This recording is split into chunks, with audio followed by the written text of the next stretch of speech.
بسم اللہ الرحمن الرحیم۔ السلام علیکم ورحمۃ اللہ وبرکاتہ۔ اعتکاف کے مسائل کیا ہیں؟ مرد اعتکاف کیسے کریں؟ عورتیں اعتکاف کیسے کریں؟ اعتکاف کرنے کے 10 بڑے فوائد اور بے شمار فضائل کیا ہیں؟ نبی کریم صلی اللہ علیہ وآلہ وسلم کیسے اعتکاف فرماتے تھے؟ یہ تمام باتیں اس ویڈیو میں بیان کی جائیں گی۔ آپ سے درخواست ہے اس ویڈیو کو آخر تک ضرور دیکھیے گا۔ محترم ناظرین، اللہ تبارک و تعالیٰ کا خاص کرم ہے کہ اس نے ہمیں رمضان المبارک جیسے بابرکت مہینے کی نعمت سے نوازا ہے۔ اس ماہ مبارکہ کی خاص بات یہ ہے کہ اس کا ہر لمحہ اللہ تبارک و تعالیٰ کی بے شمار رحمتیں حاصل کرنے کا سبب ہے۔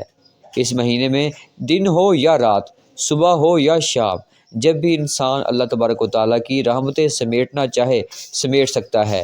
اس مہینے میں اللہ تبارک و تعالیٰ کی عطا کردہ رحمتوں اور فضیلتوں میں سے ایک بہت بڑی رحمت اعتکافی ہے۔ اگر آپ اعتکاف کے ذریعے سے اللہ تبارک و تعالیٰ کا قرب حاصل کرنا چاہتے ہیں تو یہ ویڈیو آپ کے لیے ہے۔ سب سے پہلے جان لیجئے کہ اعتکاف کی شرعی حیثیت کیا ہے۔ محترم ناظرین، رمضان المبارک کی آخری عشرے یعنی آخری 10 دن کا اعتکاف سنت معقودہ ہے۔ حضرت عبداللہ بن عمر رضی اللہ تعالیٰ عنہ سے روایت ہے کہ رسول اللہ صلی اللہ علیہ وآلہ وسلم سے رمضان کے آخری عشرے میں اعتکاف فرمایا کرتے تھے۔ حضرت عائشہ صدیقہ رضی اللہ تعالیٰ عنہ فرماتی ہیں کہ آپ صلی اللہ علیہ وآلہ وسلم رمضان المبارک کے آخری عشرے کا اعتکاف فرماتے تھے، یہاں تک کہ آپ اس دنیا سے پردہ فرما گئے۔ جس طرح ایک روایت کے مطابق رسول اللہ صلی اللہ علیہ وآلہ وسلم نے فرمایا، رمضان المبارک کے آخری 10 دنوں کا اعتکاف 2 حج اور 2 عمرے کرنے کے برابر ہے۔ مدینہ منورہ ہجرت فرمانے کے بعد رسول اللہ صلی اللہ علیہ وآلہ وسلم نے سے ہر سال رمضان المبارک کے آخری عشرے کا اعتکاف کرنا ثابت ہے۔ ہر ایک مرتبہ آپ صلی اللہ علیہ وآلہ وسلم نے رمضان المبارک کے پورے مہینے کا اعتکاف کیا، اور اس کی وجہ یہ تھی کہ شب قدر کو تلاش کرنا چاہتے تھے۔ اس کے علاوہ عام طور سے یہ ہر رمضان کے آخری عشرے کا ہی اعتکاف فرماتے تھے۔ تاہم سن 8 ہجری میں کیونکہ فتح مکہ کی وجہ سے آپ صلی اللہ علیہ وآلہ وسلم نے اعتکاف نہیں کیا، کیونکہ فتح مکہ کا واقعہ رمضان المبارک میں پیش آیا تھا، لہٰذا وفات سے پہلے سال آپ صلی اللہ علیہ وآلہ وسلم نے رمضان المبارک میں دن میں اعتکاف فرمایا۔ بیان کی گئی احادیث اور رسول اللہ صلی اللہ علیہ وآلہ وسلم کی مبارک سنت سے یہ بات واضح ہو جاتی ہے کہ دین اسلام میں اعتکاف کی کتنی زیادہ اہمیت ہے۔ اعتکاف کرنے کے بے شمار فوائد ہیں، ان میں سے 10 فائدے یہ ہیں۔ نمبر 1، اعتکاف کرنے والے کے لیے شب قدر کی تلاش اور اسے پا لینا زیادہ آسان ہو جاتا ہے، اور شب قدر ایک ایسی رات ہے جو 1000 مہینے سے زیادہ افضل ہے، اور اس کا پا لینا ایک مسلمان کے لیے سب سے بڑی خوش قسمتی کا باعث ہے۔ نمبر 2، تہجد کی عادت۔ جب ایک انسان اعتکاف کرتا ہے تو اس کے لیے شب بیداری اور تہجد پڑھنا آسان ہو جاتا ہے اور اس کی عادت بن جاتی ہے۔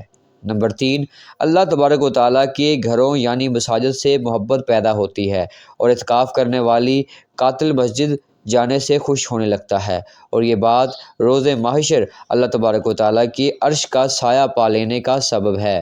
نمبر 4، اللہ تبارک و تعالیٰ کے ذکر سے انسیت اور محبت پیدا ہوتی ہے۔ نمبر 5، خلوت اور تنہائی کے واقعے نصیب ہوتے ہیں جن میں خطاؤں سے ندامت کے ساتھ ساتھ اللہ تبارک و تعالیٰ سے توبہ استغفار کرنے اور آنسو بہانے کا موقع مل جاتا ہے۔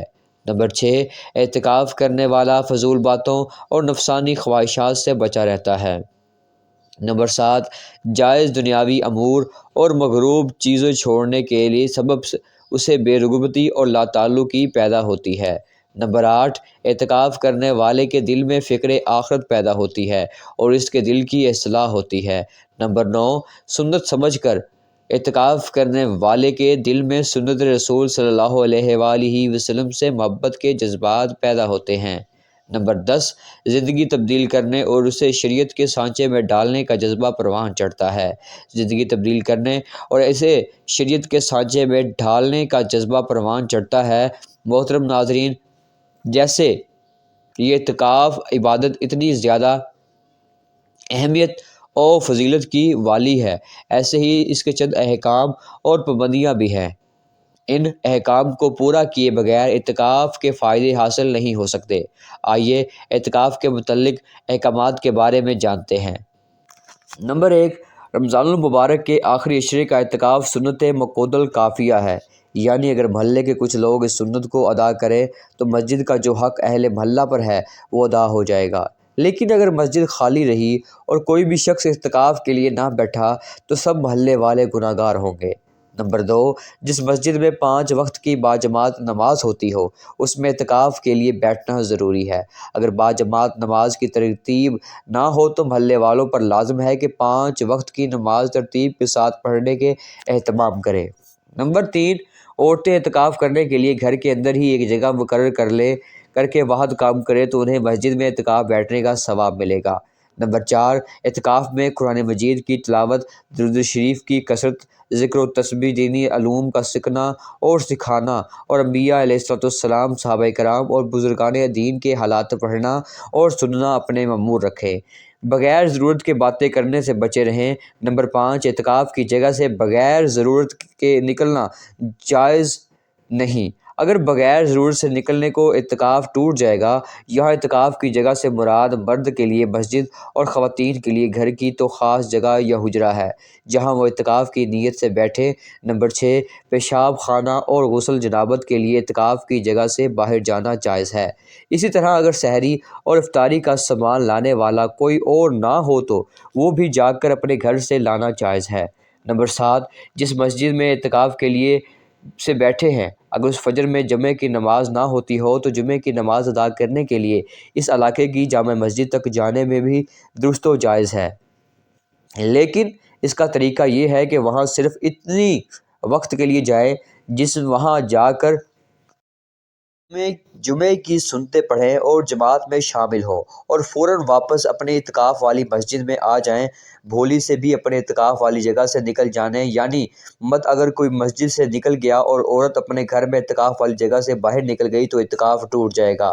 نمبر 2، اعتکاف کی حالت میں دنیاداری کے کاموں میں مصروف رہنا، مثلاً مرد و خواتین کا موبائل وغیرہ استعمال کرنا، اور خواتین کا اعتکاف کی حالت میں امور خانداری مثلاً سلائی، کڑھائی اور دیگر افراد سرانجام دینا مکروہ تحریمی یعنی حرام کے قریب کاف کے لیے روزے شرط ہے۔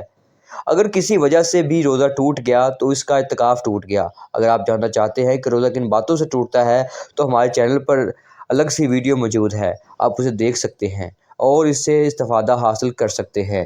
نمبر 11، اعتکاف کا اہتمام کرنے اور اعتکاف بیٹھنے کے لیے ضروری ہے کہ آپ رمضان المبارک کی 20 تاریخ کو یعنی 20ویں روزے نماز مغرب سے پہلے اپنے اعتکاف علی مخصوص جگہ میں اعتکاف کی نیت سے داخل ہو جائیں، یعنی دوسرے عشرے کے اختتام سے پہلے اپنے اعتکاف والی جگہ میں داخل ہو جائیں اور 20ویں روزے کی افطاری اپنے اعتکاف والی جگہ میں کریں۔ اگر اس سے تاخیر ہوئی تو مسنون اعتکاف شمار نہیں ہوگا۔ نمبر 12، اعتکاف کی نیت اپنے دل میں ہی کر لینا کافی ہے، لیکن اگر زبان سے بھی کہہ لیں جب بھی ٹھیک ہے۔ نمبر 13، اگر کوئی شخص رمضان کے آخری عشرے میں اعتکاف کی نیت سے بیٹھے اور اس کا اعتکاف کسی عذر کی وجہ سے ٹوٹ جائے تو جس دن کا اعتکاف فاسد ہوا ہو اس روز کی قضا واجب ہوگی، لیکن اگر اسے رمضان کے چند دن ابھی باقی ہوں تو ان میں باقضائے کی نیت کر کے ایک دن اور رات کا اعتکاف کر سکتا ہے، ورنہ جب موقع ہو ایک نفلی روزہ رکھ کر ایک اور رات کا اعتکاف کی قضا کر لے۔ یہ بھی جان لیجئے کہ نفل اعتکاف کی قضا واجب نہیں، کیونکہ نفل اعتکاف مسجد سے نکلنے سے نہیں ٹوٹتا بلکہ ختم ہو جاتا ہے اور اعتکاف ختم ہونے کی صورت میں قضا لازم نہیں ہوتی۔ نمبر 14، اگر عورت شادی شدہ ہے اور اس کا شوہر اس کی اجازت کے بغیر اعتکاف میں نہ بیٹھے اور اگر شوہر نے بیوی کو اعتکاف میں بیٹھنے کی اجازت دے دی تو پھر بعد میں اسے اپنی بیوی کے اعتکاف سے منع کرنے کا اختیار نہیں ہوگا۔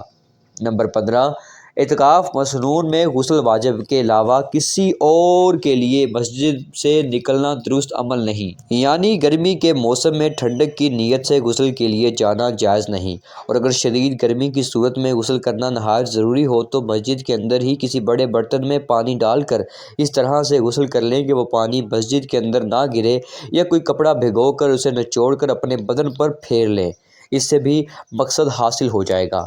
اللہ تبارک و تعالیٰ سے دعا ہے کہ نیکی کی بات کو سننے، سمجھنے اور اس پر عمل کرنے کی، اور رسول اللہ صلی اللہ علیہ وآلہ وسلم کے بتائے ہوئے طریقے پر تمام عبادات سر انجام دینے کی توفیق عطا فرمائے، آمین یا رب العالمین۔ تو ناظرین کرام، یہ تھی ہماری آج کی معلوماتی اور اسلامک ویڈیو۔ اگر ہماری آج کی یہ معلوماتی اور اسلامک ویڈیو آپ کو اچھی لگی ہو تو چینل کو سبسکرائب ضرور کر دیجیے گا۔ اپنے ہوسٹ عدنان صفدر کو دیجیے اجازت، ملتے ہیں اگلی ویڈیو میں، تب تک کے لیے اللہ حافظ۔